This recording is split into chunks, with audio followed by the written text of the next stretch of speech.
As you can see, Mapador integrates perfectly with the Salesforce user interface.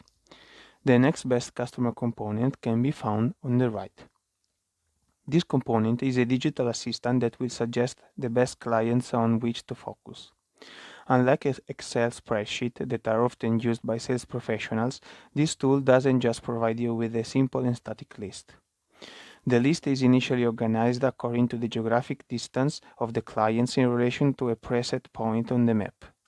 On the right, you find the details with the necessary traveling time to reach them.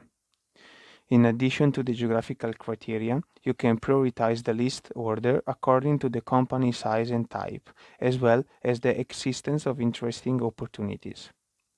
Let's see an example. The University of Milan. In this case, is the last one in the list.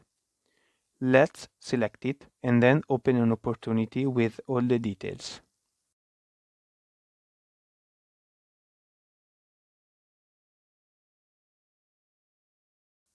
If we go back to the home page, we can see that even if it's not near to us, the University of Milan is now the first one of the list.